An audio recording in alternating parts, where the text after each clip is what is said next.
ओम शांति। जन्म से पहले ही हर इंसान की यह 5 चीज़ें निर्धारित हो जाती हैं। आज हम देख रहे हैं दुनिया में बढ़ती हुई समस्याओं के कारण व्यक्ति बड़े परेशान रहते हैं, टेंशन में रहते हैं और हमेशा यही कहते हैं कि मेरे साथ ऐसा क्यों हो रहा है, इसका कारण क्या है।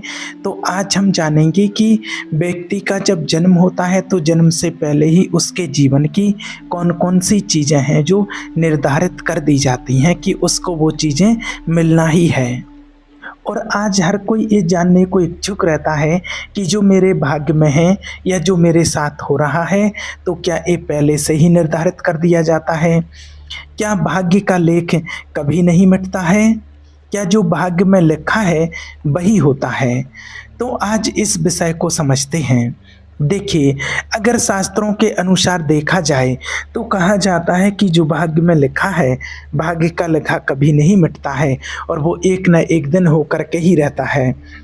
जो भाग्य में लिखा है वो जीव को भोगना ही पड़ेगा। लेकिन इन बातों को हम अच्छी तरह से समझते हैं। हर एक प्राणी, हर एक मनुष्य आत्मा अपने भाग्य का निर्माता स्वयं ही होता है।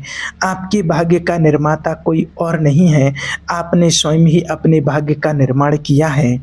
प्राणी के कर्म ही उसके भाग्य को बनाते हैं। जैसा जो कर्म करता है वैसा ही उसके भाग्य का निर्माण होता है, अर्थात स्वयं ही अपना भाग्य बनाता है। गीता में भी कहा गया है कि हर एक मनुष्य आत्मा अपना कर्म करने के लिए स्वतंत्र है और उस कर्म का फल भोगने के लिए भी परतंत्र है।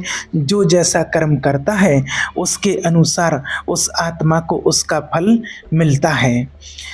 हर एक मनुष्य आत्मा अपने कर्म करने के लिए जिस प्रकार से स्वतंत्र होता है कि वो आत्मा कोई भी कर्म कर सकती है, वो प्राणी कोई भी कर्म कर सकता है, वो व्यक्ति कोई भी कर्म कर सकता है, वैसे ही उसको उसका फल भोगने के लिए परतंत्र रहना पड़ता है, क्योंकि फल बंधा हुआ होता है कर्म से।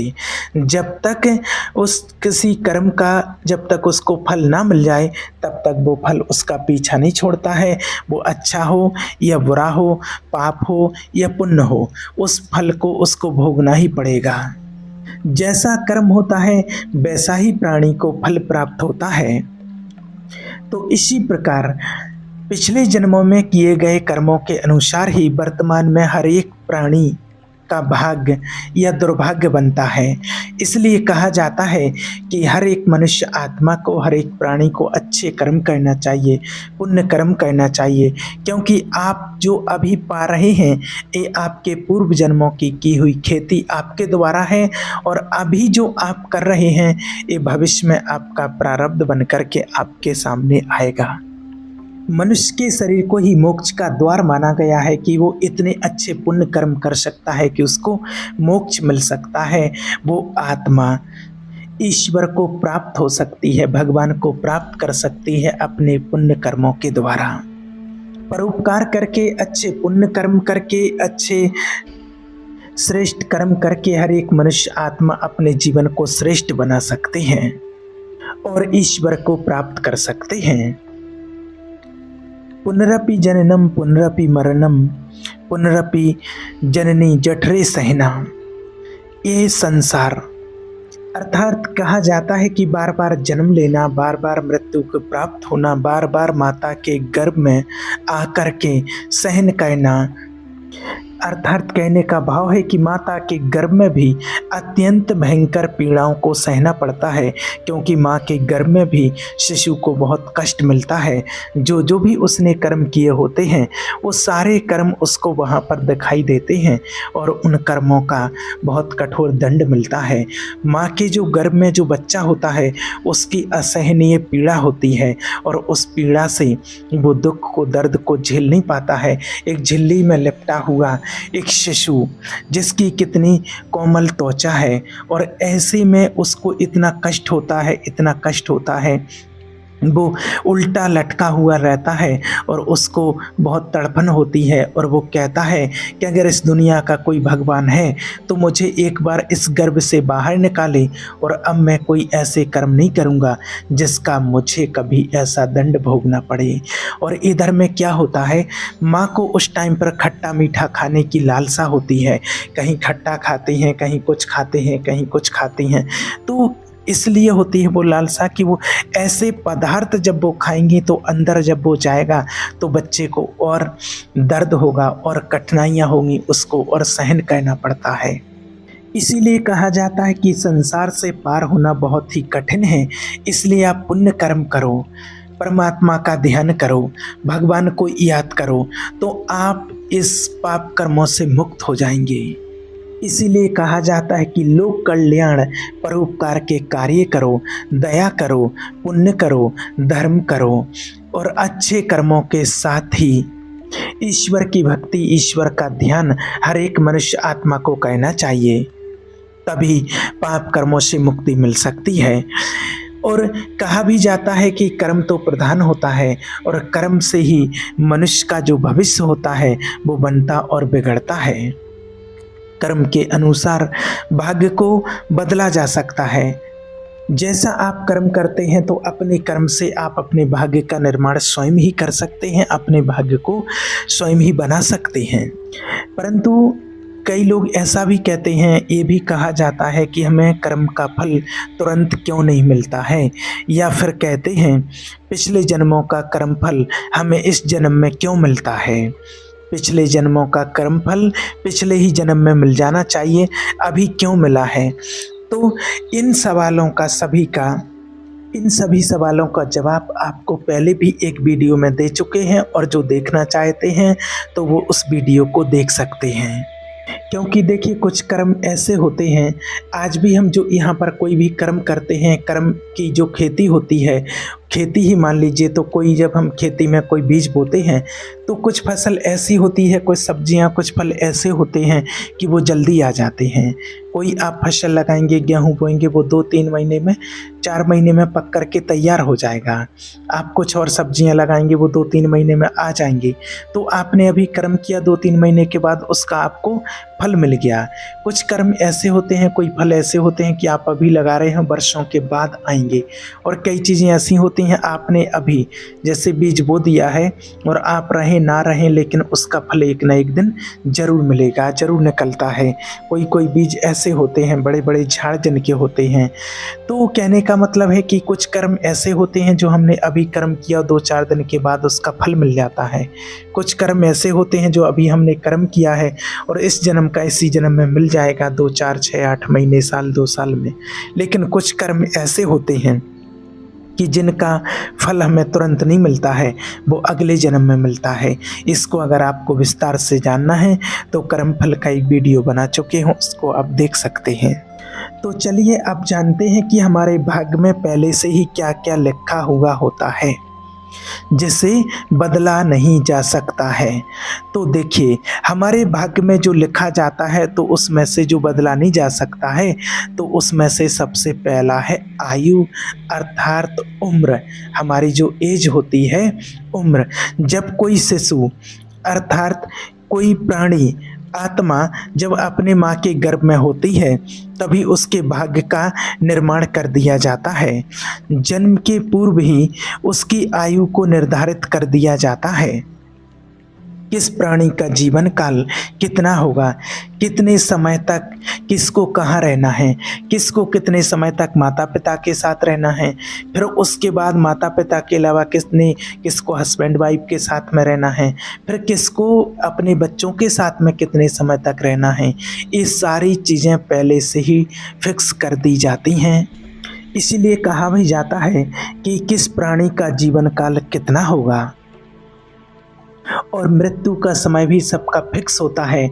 कोई आपने देखा होगा कि कोई 100 वर्षों तक जीवन जीता है, तो कोई 100 वर्ष से भी ज़्यादा तक जी लेता है, और तो किसी की कम आयु में ही मृत्यु हो जाती है। इस संसार में जितने भी जीव जंतु, पशु पक्षी एवं मनुष्य हैं, उन सभी की मृत्यु पहले से ही निर्धारित होती है, निश्चित होती है। दूसरा है विद्या अर्थात ज्ञान। इस संसार में जितने भी मनुष्य हैं उनके भाग्य में वह पहले से ही निर्धारित होता है कि वह कितना ज्ञानी होगा, कितना विद्वान होगा। किसी की बुद्धि बहुत तेज होती है, कोई सामान्य बुद्धि का होता है तो कोई कम बुद्धि का होता है। ये आपने देखा होगा, लोग कहते भी हैं कि ये तो इनको जन्म से ही मिला हुआ है, ये तो गॉड गिफ्ट है जो इनको जन्म से ही मिला हुआ है। कोई कोई बच्चे पढ़ने में बहुत होशियार होते हैं और कोई बच्चे बहुत कमज़ोर होते हैं, तो ये सब कुछ पहले से ही उनके कर्म के अनुसार ही उनको मिलता है। तीसरा है कर्म। शास्त्रों में भी इसका वर्णन है कि व्यक्ति के कर्म पिछले जन्मों के कर्मों के अनुसार ही मिलते हैं। इसीलिए व्यक्ति अपने कर्मों द्वारा ही सुख एवं दुख को भोगता है। किसी के जीवन में सुख ही सुख होता है तो किसी के जीवन में दुख ही दुख होता है और किसी का जीवन उतार चढ़ाव से भरा होता है। आपने भी ऐसे लोग देखे होंगे कि आज भी दुनिया में देख रहे हैं कि बहुत लोगों को ऐसे देखा है कि बहुत जो बच्चे होते हैं उन्होंने जन्म लिया है और जन्म से ही कोई ना कोई रोग दुख बीमारी उनको लगी रहती है और वो हमेशा अस्पताल में ही जाते रहते हैं, इलाज ही करवाते रहते हैं। और कोई कोई लोग ऐसे होते हैं जिनको आपने देखा होगा कि एक बार भी वो हॉस्पिटल नहीं गए होंगे। कई कई लोग ऐसे हैं कि इंजेक्शन नहीं जिनको लगा है। हमने प्रैक्टिकल में देखा है, 2-3 लोग अपने संपर्क में हैं और उन्होंने बताया है जिनकी एज आज करीब 60 प्लस है लेकिन आज तक भी उनको इंजेक्शन नहीं लगा है। ऐसा उनका स्वास्थ्य एकदम बढ़िया मस्त। तो ये सारी चीज़ें आपके पूर्व जन्म के कर्मों के अनुसार ही आपके लिए मिलती हैं। और कहा भी जाता है कि भाग्य से ज़्यादा और समय से पहले कभी किसी को कुछ भी नहीं मिलता है।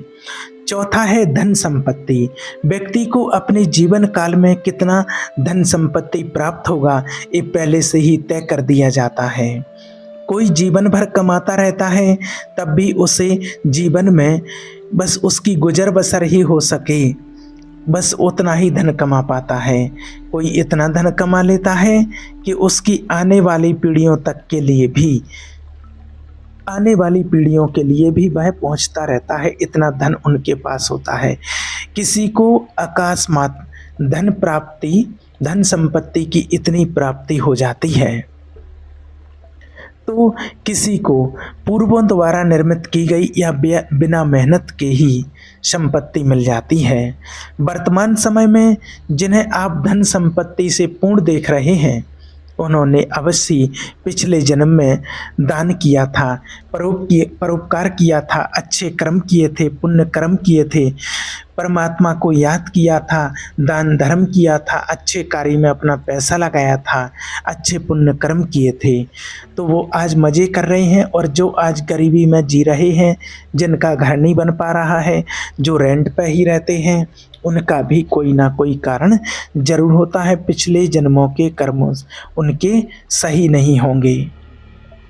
देखिए, आज कहा भी जाता है कि कोई भी मुफ्त में हमें कुछ भी नहीं देता है। इस प्रकृति को भी हमें जितना देते हैं, हम जितना देते हैं वो उसका कई गुना करके हमें वापस लौट आती है। कहने का तात्पर्य यह है कि हमने जितना भी दान किया है, चाहे वो धन हो, अन्न हो या ज्ञान हो, उसे अनुसार कई गुना हो करके हमें वही फिर से प्राप्त होता है। जो हम देते हैं वो लौट करके हमारे पास ही आता है। और पांचवा होता है विवाह। व्यक्ति के भाग्य में ये पहले से निश्चित होता है कि व्यक्ति का विवाह किससे होना है, कहाँ होना है, किस टाइम पर होना है, किस एज में होना है, ये बिल्कुल पहले से ही फिक्स होता है। इसके लिए बिल्कुल भी आप परेशान ना हों। कई बार ये भी देखा गया है और प्रैक्टिकल लोगों के साथ हुआ भी है कि आप विवाह करना चाहते हैं किसी और के साथ और आपका विवाह हो जाता है किसी और के साथ। ये सब कुछ पूर्व निर्धारित होता है। कि किस व्यक्ति के साथ में आपका विवाह होना है, किस डेट में होना है, किस समय पर होना है, ये सब कुछ भी पहले से तय होता है। और आज इसी को लेकर के लोग बहुत टेंशन में रहते हैं, बहुत परेशान रहते हैं। लेकिन वो ये नहीं समझ पाते हैं कि जो कुछ भी होना है वो समय से पहले नहीं हो सकता है, उसका समय निश्चित होता है, वो व्यक्ति निश्चित होता है, वो टाइम निश्चित होता है, वो डेट निश्चित होती है कि आपको किस टाइम पर, किस डेट में और कैसे शादी होनी है। तो ये सब कुछ जो लाइफ में हमारी होता है, जो आपको बताया है, ये सब कुछ पहले से ही निर्धारित कर दिया जाता है। और निर्धारित कोई और नहीं करता, हम स्वयं करते हैं अपने भाग्य का निर्माण अपने कर्मों के द्वारा, और फिर वैसा ही हमारे भाग्य में सब कुछ होता है। इसलिए हम अपने भाग्य के निर्माता स्वयं हैं, इसलिए जैसा चाहें आप अपने भाग्य को वैसा ही बना सकते हैं। ठीक है, ओम शांति।